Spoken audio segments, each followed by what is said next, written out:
What's up everybody, my name is Valox and welcome back to a little bit of a unique video. We are going to be doing a tutorial on how to make a FNAF VHS in 2025. I've been recommended to do this video for a very long time and it's finally here. This project took me a total of about 2 or 3 days, I'd say, but I did just keep things very simple for the sake of this video. But it will give you all the tools that you need to make your own FNAF VHS. Okay, so to start off, what do we need to make a FNAF VHS? Well, it begins with research. We need to look at what we want. In fact, research doesn't just have to be online, it can be in person. So I've been to multiple locations of just arcades and whatnot that have kind of generally given me some sort of inspiration. Sometimes I've been sat in a restaurant and go, this could be Freddy Fazbear's Pizza. And immediately, that's what I get to work on. If you live in America and you're able to visit a Chuck E. Cheese, that would be a lot easier for you as well, since that is what FNAF is based upon. But I thought a good one to go off of was McDonald's. I, for some reason, really like the idea of this 90s or 2000s aesthetic McDonald's, which had a lot of colours.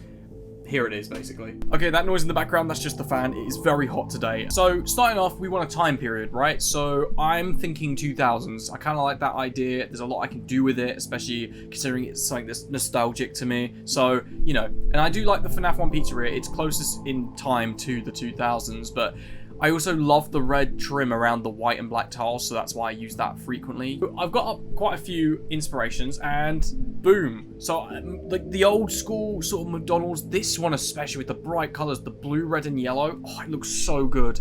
And, you know, you've got like these clear, glassy tiles along the wall here. These are all booths. You can see a lot of colors going on. I love the idea of lots of colors. You got the reds and the blues and yellows, and it all cohesively fits together. You also found this image, which kind of looks to be the same restaurant. It's the exact same sort of design. These tiles are really nice. I like those. I love the yellow frame around the door with the blue.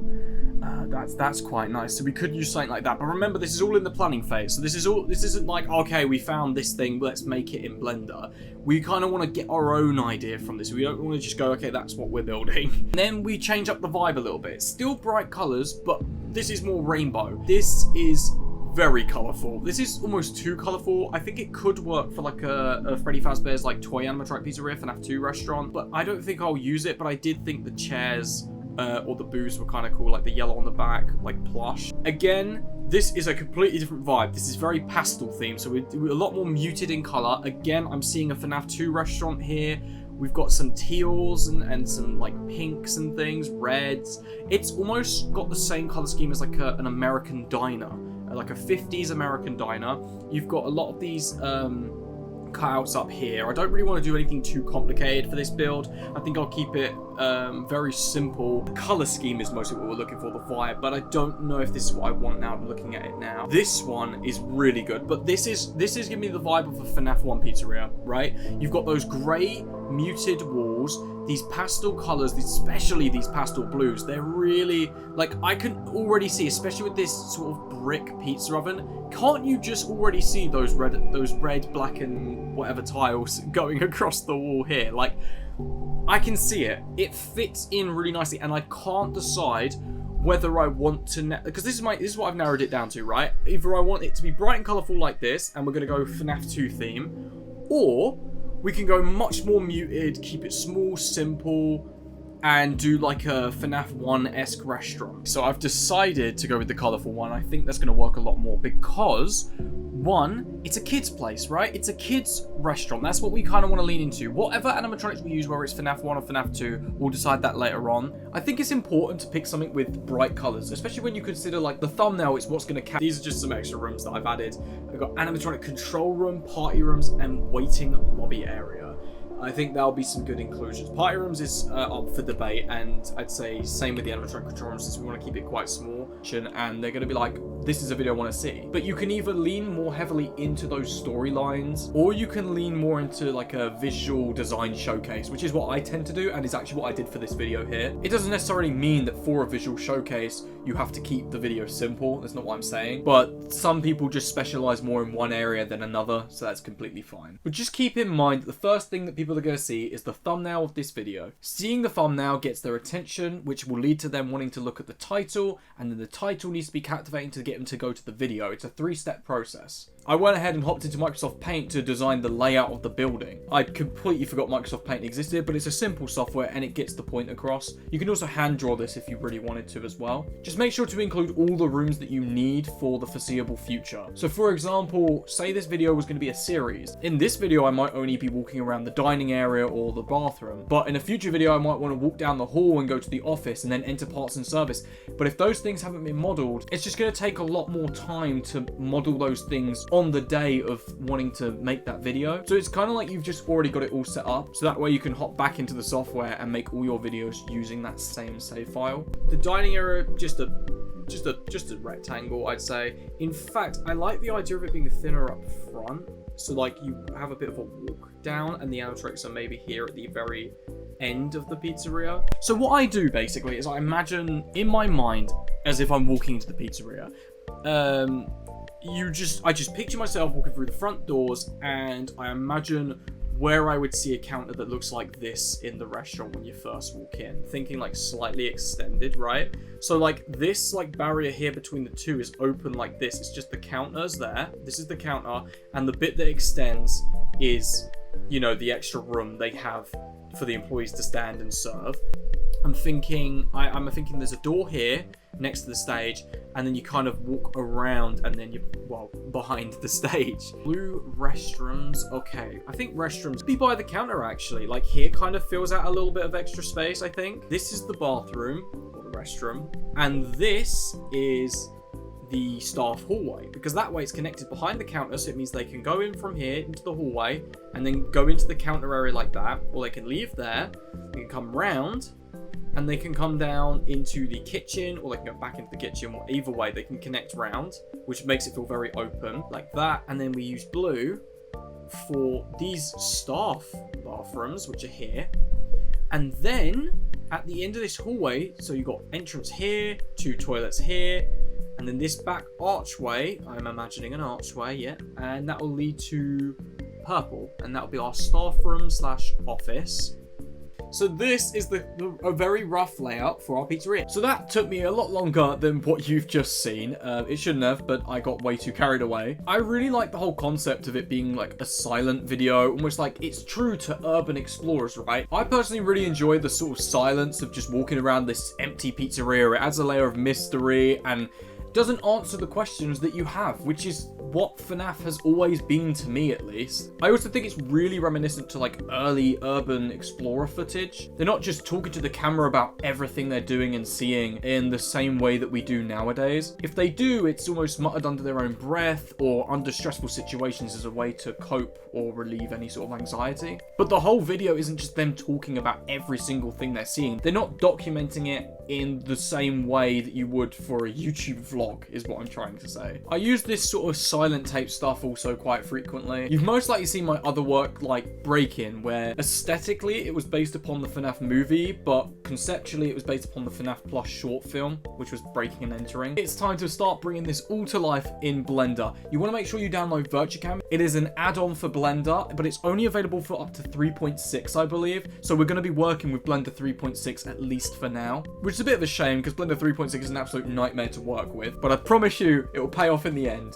I'm not sure if VirtuCam is available for Android because I have iOS, but go ahead and check. If it's not, you might have to find a different method for doing the whole camera movement, because that's all that this will be used for. I started with the standard drill of creating a new save file and removing the camera, the light source, and the cube that Blender always spawns in every time you start a new file. Then adding my own mesh cube, which I resized into a rough sort of wall shape. I also used another small base cube to get an understanding of scale in this file. You don't want to make your build too big, and you certainly don't want to make it too small, as it's going to heavily affect camera movement. So next, to make this wall look more like an actual wall, I hopped into edit mode, added some loop cuts, and using the extrusion tools, I reshaped it. But once you've got both sides, make sure you have both sides of this selected.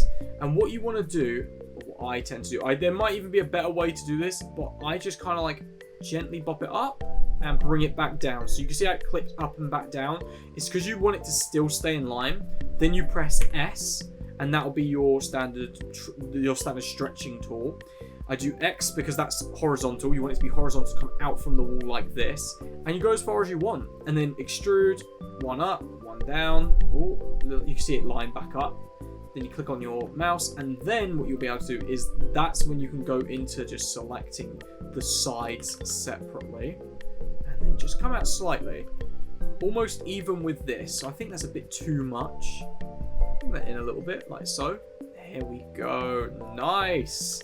Nice. And you can now see the wall it's been extruded, basically. It's been extruded. I just wanted to add some depth to the object, which is always going to help. It also helps you know where textures are roughly going to go and actually helps you map them all out, which is what I did when I started applying temporary textures to the model. I did this earlier on so that when this wall was duplicated, the layout I had created for the textures would also be on the next wall. So that way I didn't have to do it individually for every single wall at the end of making this building. So we want to make sure we've got that all selected. It looks as if we have, and then we want to do the plus icon to make a new material, and then you want to do new and assign, and you can see the color of that has now changed, and we can make that our lovely sort of orangey yellow color.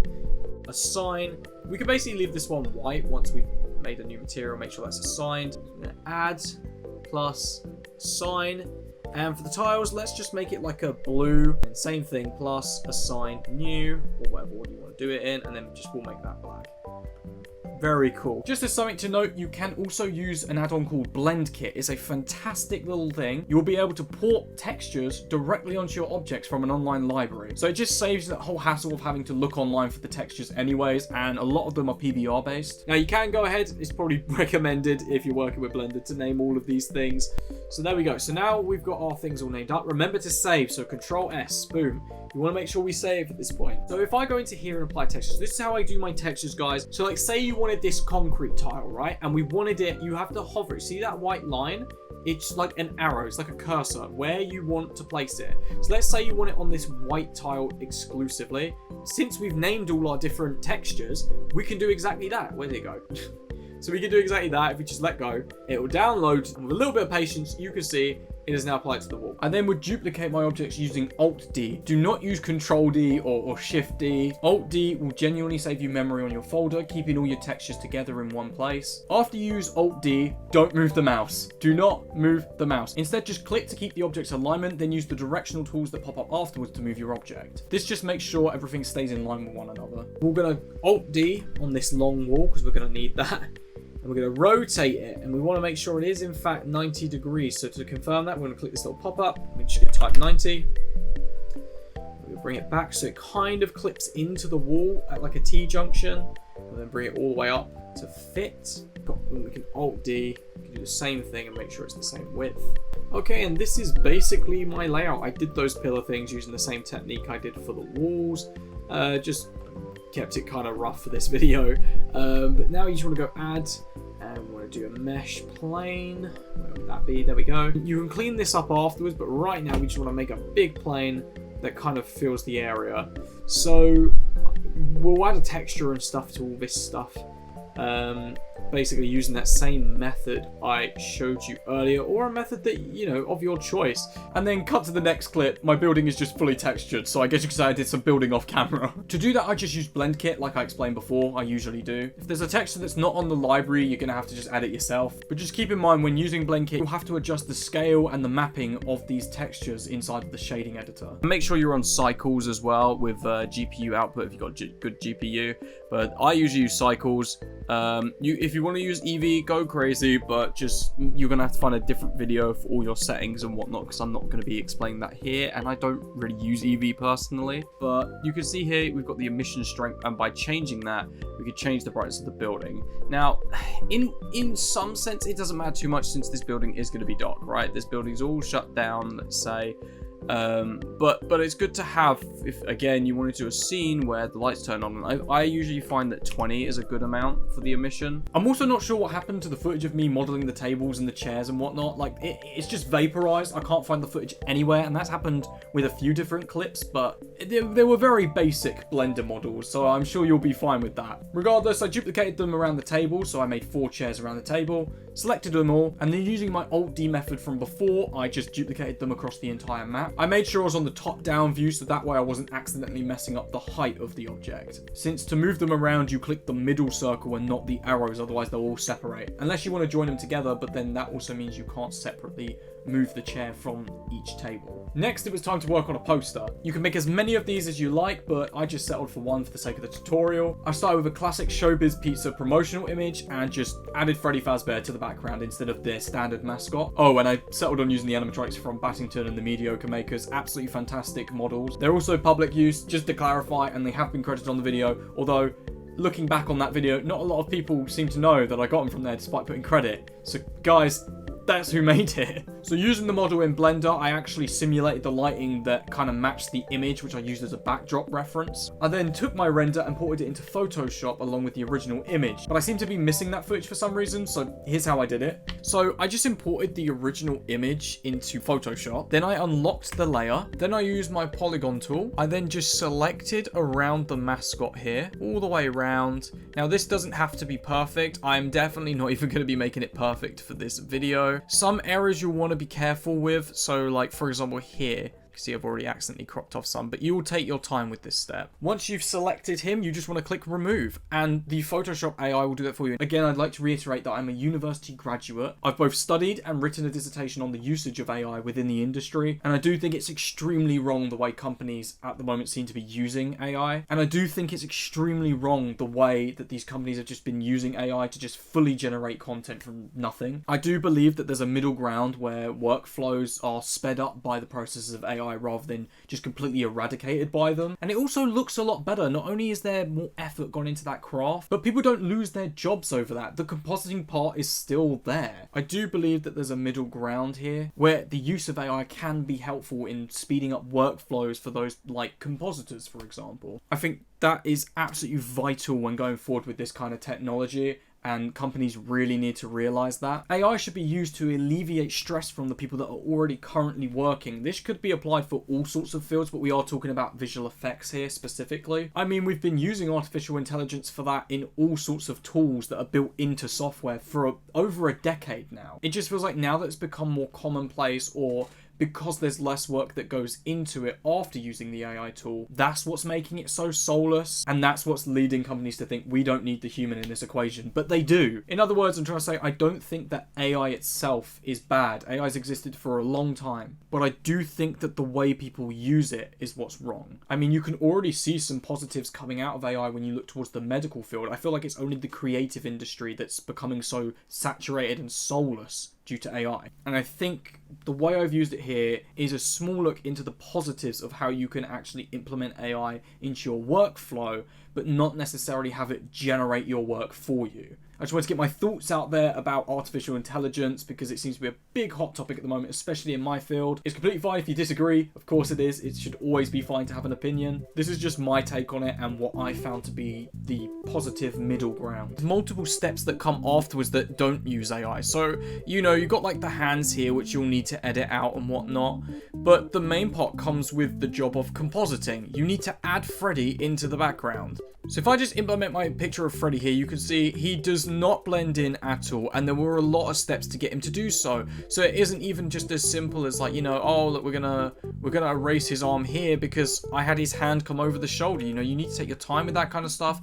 Blurring the edges also helps, and also the main part, compositing. You might want to apply one of these layer adjustments, or sometimes even just turning down the opacity helps. So like you can see here, and if I alt click between them, I can now adjust Freddy on his own, and I just kind of match the lighting or enhance the lighting to fit with the image. Okay, I'm really happy with this so far. I've just kind of got this low opacity on it because I feel like that looks a little too oversaturated. I feel like it blends in a lot nicer like that. This took me a while, so I'm probably gonna cut all that editing out. But yeah, I'm happy with this. Let's use it. Okay, ironically, turning the saturation up using curves and then turning it down using hue and saturation actually does a lot. That looks so much nicer. I also added some like pixelization to Freddy here just to kind of blend it with the low quality of the image. And that looks really nice from a distance. So I modeled a simple frame for this poster in Blender. I was already using the original image as a placeholder, so I just had to replace that in the textures panel. And you might also want to think about adding some menus to your restaurant as well. I actually just used the one from the FNAF movie, but you can even make your own. Okay, so what I'm working with here is a HDRI sky dome. So we've got a night-free one. You can literally hop on Google and you can find all sorts of HDRs, but I'm going to be using this one. I just really like the setting of it all. And then what I did is I plugged it into a texture coordinate and mapping under world, and then I just rotated it. So if I go to emission strength and I turn that all the way down to 0, which is going to be in the full video anyway, since why would the power be on? Boom, look at that. That looks absolutely beautiful. You know, you've got that nighttime environment where obviously all these lights are going to be on outside, but inside the power's completely shut off. So this is already looking beautiful. Okay, so now I've got my pizzeria modeled. I hope you like the design. I'm actually quite proud of it. I've even, like I showed you earlier, got a sky dome around the thing, but now we want to do our camera movement. So I've only modeled this main room because that's where I've decided the video is only going to take place. You're going to see slightly into these hallways at one point during the video. In fact, so before you do any camera work, you want to make sure you've got your video scripted out here. So I've just got a really rough like bullet points of what I want to happen, and I've kind of got it in my mind anyways. I may miss some things just because it's in my head, but this is kind of what I want to do. Now, if you remember earlier, I said about using Blender 3.6, which is what we should be using this whole time, and it is so that we can access this virtue cam, which is so we'll move our camera and it will track it inside of Blender, but we'll get to that later on. But what I wanted to mention was your models may be broken. You see I'm using some Battington models. They may, you know, like you see the face isn't correctly textured, but in Blender 4.2, I believe is the latest version, 4.3, something like that, whatever I use for my latest version, they work fine. So I've created a separate save. So this is still 3.6, but I went into Blender 4. Whatever to map them out and then copy paste them here. So that's a separate save file. So it means after we've done our camera tracking, and what we're going to do is upgrade this 3.6 save file to 4.3, and then we can copy and paste our models back into place. It does just simply mean we can't animate them till after our camera movement, so just keep that one in mind. If you want to animate them while doing your camera tracking, so you can change things or do the camera tracking after you've done the animation, use models that work with 3.6. Is we're gonna just set our little cursor point to here, go to add, empty, and then plane axis or arrows. You can do either or. I personally prefer the plane axis. And what this is, this will be, imagine our cameraman's legs. If we imagine the camera as his hands and where he's pointing the camera direction, this is his legs. This is what's going to get us to move this guy or girl around the map. So let's just, I'm going to position this somewhere by the start, by like the door. But we're going to need to add a camera. So let me go to Z, the top one. And if I click into the middle of this orange, we'll have our camera centered, and then we can just place one. There we go. And why I wanted to press Z first to look directly down is it keeps the camera straight, which gives us a nice starting point to simply rotate the camera upwards. Use this to type 90, so it's 90 degrees. And now we know for sure that the camera is perfectly straight. You can make the camera bigger. It will not change the camera's perspective. What we do want to change this perspective of, though, is the focal length. I usually do 30 because that seems about right for cameras of this time period. And obviously the next thing you want to do is the aspect ratio. So we'll do 640 by 480. That's that classic VHS aspect ratio, you know, low quality and everything. You can go higher to 720p if you want, and if you really want to just do 1080p, go for it. But for that VHS look, you're going to want to just keep it small, and it will keep your render time down. In fact, it will heavily change your render time. It will really shorten it. So we can see our camera perspective here looking nice. But what we want to do now is, so click your camera first, then click this empty, and go to parent. So that was a right click, parent object. And now the camera moves with this, and you can still move the camera separately. It just creates like this dotted line. So we can position the camera by the door, like I said. I think we'll come through this door. So let's position it right up against it So it looks like we come through into the building. So now if you right click on this area, or this area shall I say, we want to do a vertical split and just go straight into the middle of your viewer. Then go to your camera icon. So now you should have a side by side. You can adjust this of your camera and your scene. We also want to quickly click on the camera. You can go to the camera, you can go to viewport display and turn the pars out all the way up, or just keep it slightly below. It just helps you really see what's going on in your scene specifically. You also have the ability to use depth of field. That's another thing you can do if you want to play around with some of that. I don't think it's necessary. It's more for cinematic stuff, I'd say. But, you know, you could still mess with that. Maybe you could even keyframe it so like when you're focusing and zooming in on things, you can get that blur. But normally I just play with like After Effects or something to get that to work. Now our next step, before we even animate the camera movements, what we want to do is have our guy walk around the map to the correct locations. So now I can see a nice view of everything, including my list of where I want to go and what I want to show off within this video. So if we back this camera up just a little bit, we don't want to reveal these edges, and with a lot of camera shake going on, we might accidentally do that. So let's keep that in there. Another thing you should do at this point is just position the camera for the height. It can be adjusted later on, but for now, I think that feels about right. So we're going to go on here, we're going to go keys. I normally just do all of it, and I just go keyframe, done. Then we'll go ahead just a little bit and we'll walk to our first location. First was just to kind of open the door and look around the building. So we'll animate the door in a bit.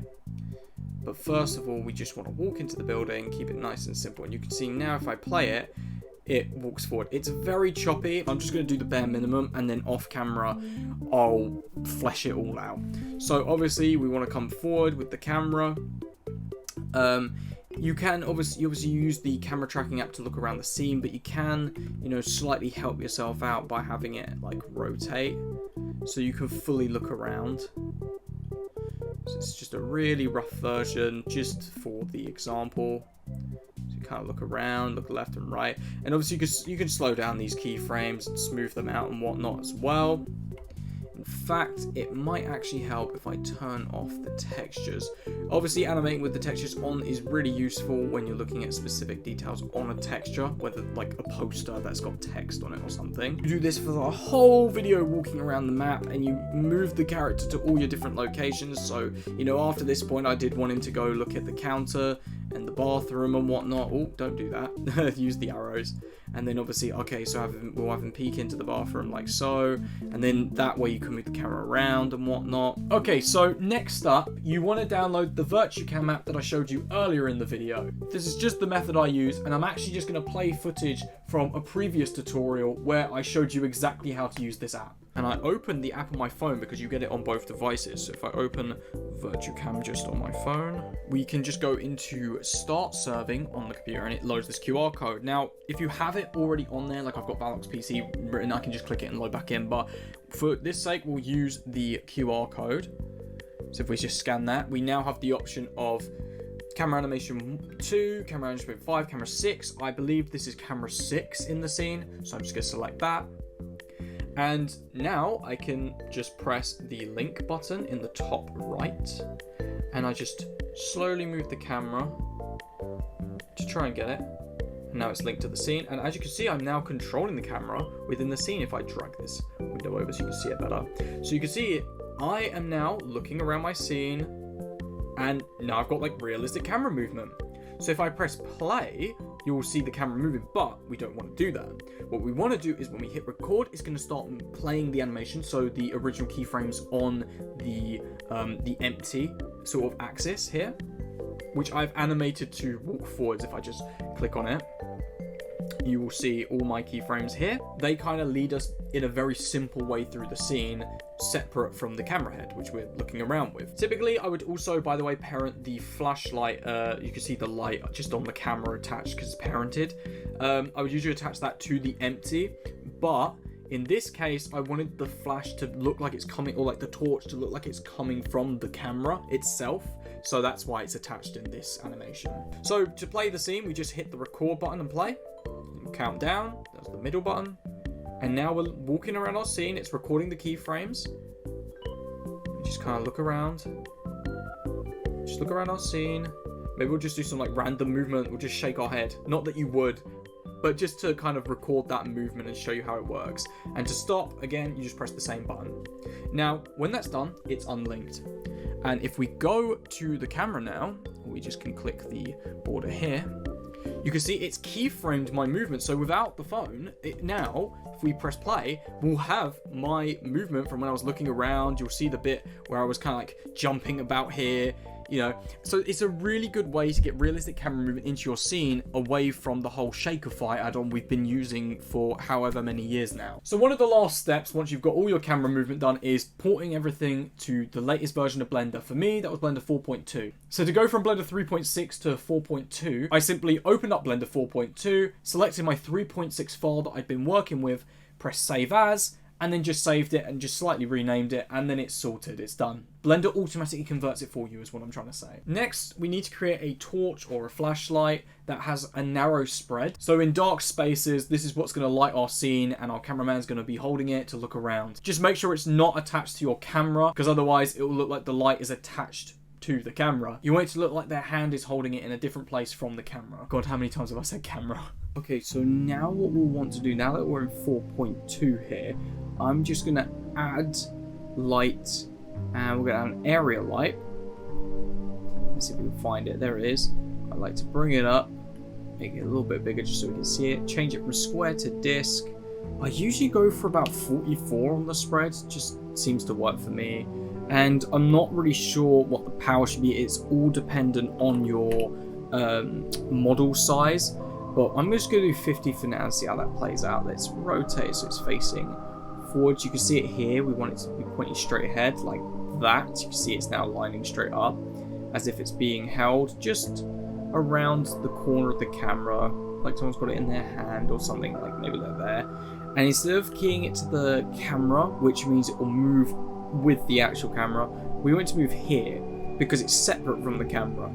So we're just going to go parent, object, and now when we walk around the scene, that little torch will follow us. And since we've got this slight opacity here, we can see it, we can click it from here.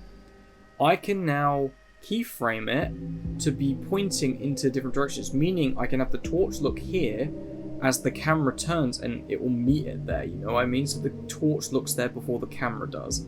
So here you can see the scene with the shading on. It looks really nice so far. You can see my torch is moving. I think it's a little bit too white, and I think it's not really bright enough, so maybe double it to 100 for now. We'll see how it looks on the animatronics up close, but we want to make this light more orange. Not orange, but just a little bit. Like things like this, let's see. Yeah, I forgot to replace the models. I'll do that in a bit.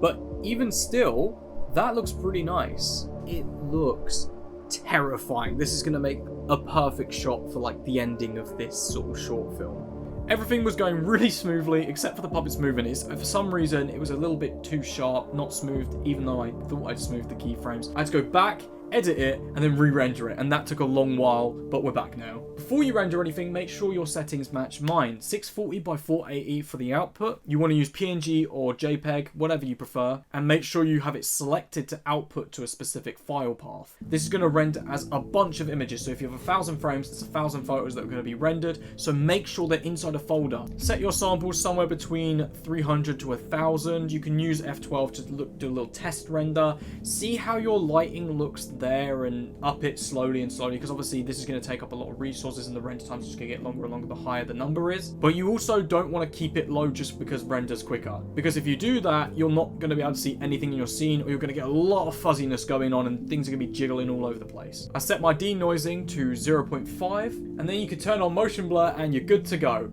Or are you? You can set up your own filter in the compositing tab, where I've actually created my own lens dust effect and camera distortion. There are many tutorials online that demonstrate how you can do this yourself, but I'm just reusing it here by appending it to the file and then adding it as a standard compositing node. Once everything's rendered, which is going to take a long while, you want to select the folder with all of your renders in, drag and drop it into After Effects, and that's going to create an image sequence. This is what will allow you to view all of those photos, all of those frames as a video. Make sure that the software interprets the footage as the correct frame rate that you've been using all this time. So if you were working with 24 frames per second like I was, go ahead and change it from 30, which is the default. If you're working with 30 frames per second in your file, you'll be absolutely fine. You wouldn't need to change anything. So I hopped into After Effects to create that blurring camera zoom in effect. I set keyframes on my scale as I zoomed in the footage. I then applied a camera lens blur effect and played around till it was to my liking. I made sure to keep on the hexagon since that's how blurred cameras tend to look, especially while zooming in. I then keyframed the intensity so that the intensity would increase as the camera was zooming in, but then reset back to 0 when the camera was stabilized. Then I copy and pasted my keyframes to the end of my footage when I was zooming in and back out of the animatronics. I then placed the needle at the end of my footage, copied the duration, and pasted it into the composition duration so that my video would end at the end of the footage. And once you've got it saved, you'll be able to back out. So next you want to open Premiere Pro, go to our files wherever we have the After Effects file saved, and I'm just going to drag and drop it into the media space. You then want to select your composition, I just left it as comp, and press OK, and then drag and drop this into where it literally says to drop media here to create a sequence, and boom, you should now have your After Effects file with all your effects included in your thing without needing to render. Now it's time to source your sound effects. Personally, I use YouTube. YouTube's a massive library, of course, with a bunch of different sound effects that you can download. Or sometimes I make them myself, which I actually did in this video as well. So sometimes there's a specific sound that I'm just not able to find online. So recording it yourself is fine. They may sound a bit odd at first, but after some editing, they can actually work for a lot of different things. I just went into my garage and used things that I found, like metal chains in a drawer, and I just slammed them into the drawer, and that made the footsteps of the animatronic when slightly modified. There's also other libraries out there that you can use online. Just keep in mind that some audio libraries are paid for. So here's just a few of the sound effects that I recorded in my garage.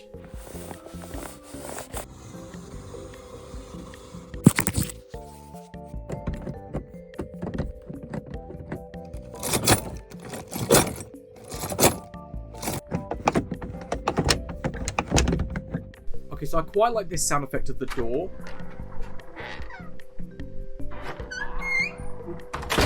And that timing's kind of nice. I might shorten it slightly for when it goes completely dark, that it hits that it's shut. Okay, this is looking good. Nice, perfect, I like that. So I'm just going to use this as an example audio of how I edit all of my audio going forwards. So first, we want surround sound. So I'm going to put surround reverb. We're going to go to edit. And using this, we need to kind of find a kind of reverb that matches the space of the room. So it starts on cathedral, so it's too much reverb, right? But if we look at the space of the room, it's not massive, but it's not small either. So I think we'll go for the mid-sized room. Already that sounds brilliant. So what I like to do is I'm going to bring the gain up to like number 5 and maybe turn the mix down to about 80. And obviously that second one doesn't have the effect yet because I've cut them together. Maybe bring the mix up, but then also bring the gain up.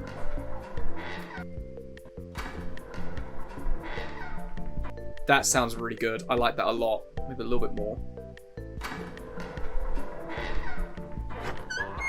So now we can Control-C our surround reverb and then Control-V onto our new sort of layer here. And that should apply this to both of them. So if we play it now,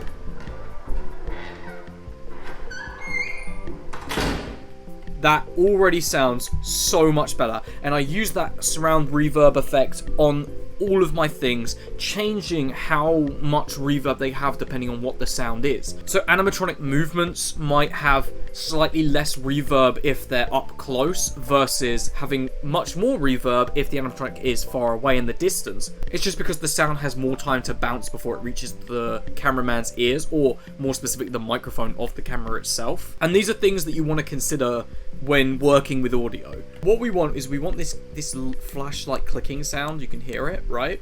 So we're going to trim it down. We're going to go to the point in which the light turns on. The sound should be heard first. And you can see that looks pretty good. We want it to smooth out. So we'll also drag this back. By dragging this back, it cuts the audio out smoothly. It fades it out. So you can see with the effect, it doesn't quite meet the end before it starts to focus. So what we're going to do is we're going to just slow this down, speed and duration, and maybe do 80.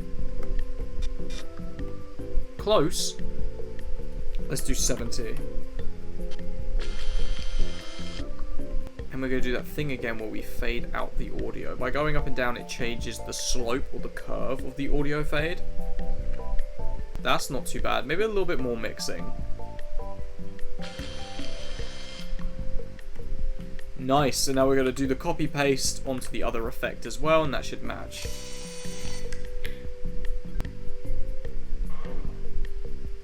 So you can already see here, if I turn off the surround reverb, this is what it sounds like. Not very good, right? But simply just adding this surround reverb really changes things. If you take a look here at this cluster of the hand-recorded sounds, this is how it turned out. So we bump into the animatronic, and then over here we got the attack.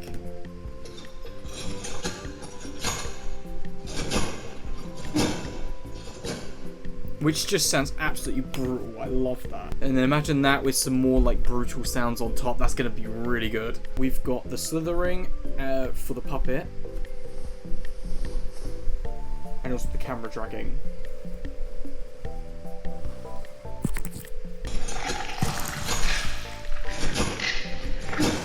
So imagine some sort of screams or maybe some gasping for air or something like that. It will really help. So I've now placed in some breathing sound effects.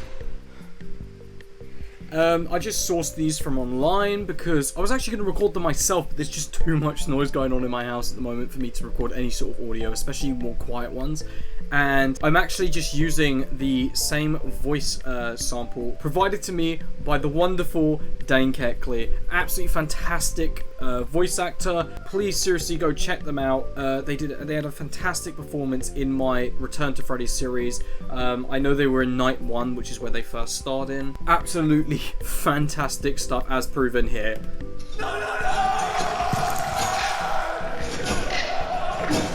So what I've done here is I've made the audio drop. That's why it's cut. So over here you can see the mixing is a lot lower, and then when the camera's further away from the cameraman's mouth, the mix is all the way up and it sounds a lot more distant. So I'm gonna play it one more time.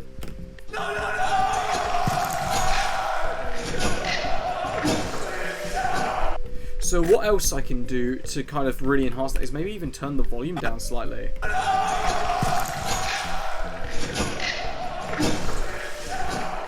So I've now just added this VHS like tape hissing to the background so that when we put the visual filters on later, it will match the audio. What I mean by that is if I play it, you will hear the tape hissing. It sounds like a VHS. So this step's optional depending on whether you want the nice crisp clear audio that you've been editing with, or if you want it to sound like an actual VHS tape. So before moving into adding the filter, let's add a filter to the actual audio.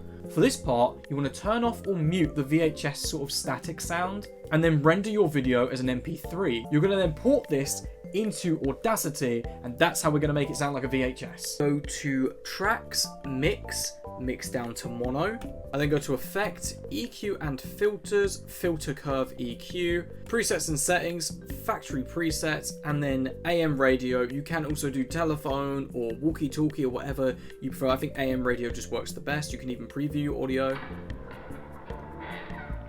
And you can hear it muffles it to just the right amount that makes it sound like it's coming from a VHS.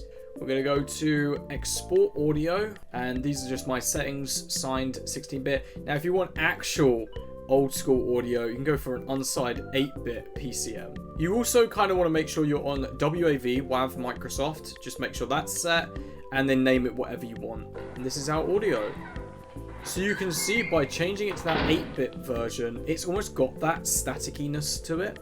So for example, after you've done the audio effects, you may notice something like the blood dripping. It's not very audible anymore. So there's the crunching. And the blood dripping is very faint. So what I'm going to do is I'm going to take our audio file here and just drag it all the way down to a new layer. And then I'm going to, it'll be unmuted. You can hear it a lot clearer. And I'm just going to adjust the volume.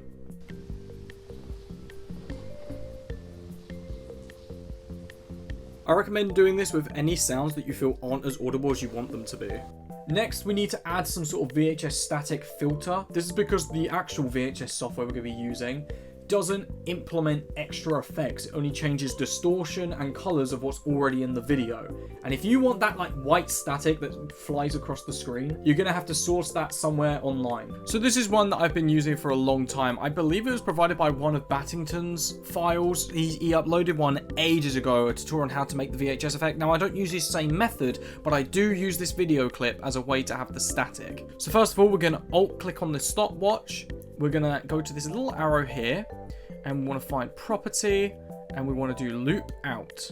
Just click anywhere on the screen, drag it out, and what should happen is when the video ends, it should continue to loop anyway, so you can drag it on for as long as you want, just drag it all the way throughout your composition. And then I'm going to go ahead and hit screen, press T to open the opacity, and just kind of turn it down to whatever level you feel like. I think I might go for about 70. Maybe I'll go a little bit less, like let's do 65. That looks pretty good. Heading back into the Premiere folder, once you're happy with everything, you can see our effect is now loaded up automatically. We're going to go to File, Export Media. Make sure it's saved as a H.264. Name it something like Final, and then just press export. Now it's time for your final step in creating a FNAF VHS. Once you have your exported video with the tape hissing sound effect, this time applied, make sure you turn that back on. You want to take that export and load it up into a software called NTSC Qt. This is our VHS software. It's actually known for being able to create the most realistic VHS effect out there, as long as you have the right settings applied. It's because there's a lot that you can adjust on it. I personally had reference footage. I actually had someone run one of my videos through a VHS system, and I used that as reference to create my own effect that I could apply to all of my videos like that. So I had the software and the reference footage up side by side, and I just used all those slides until it matched basically identical. In fact, it was identical. That video that was ran through the VHS system was actually my last Backrooms film. Open up your file here and you'll see you can change the edge wave, the color bleeding, you can already see it changing a lot of different settings. And you can even go into Pro mode if you tick this here, and what that'll do is you'll be able to turn on head switching, and that will create like this little distortion up top. Once you've got the effect you want, make sure you render as 480p or 720p. It kind of depends on the clarity that you want in the video. I tend to find that 720p does give you a little bit more clarity. And then you want to go ahead and hit render as and save your project, and then you're done. It'll start rendering. It will take a while, but when it's done, it will export with the audio and you're done. You have just created your own Five Nights at Freddy's, or any sort of genre, VHS tape. Because obviously this same tutorial can be applied to not just do FNAF, but to work with any sort of project you want. So now you're a FNAF VHS creator. Go ahead and upload your creation to any platform you like, and that is all from me. So anyways, guys, thank you so much for watching this video. If you did enjoy, please remember to drop a like and subscribe, and let me know down below if you've got any problems. I'll try and help you guys all out. But yeah, I hope it worked for you, and if it didn't, like I said, I'm here to help. And thank you guys so much for watching. I'll see you guys in the next video. Take care.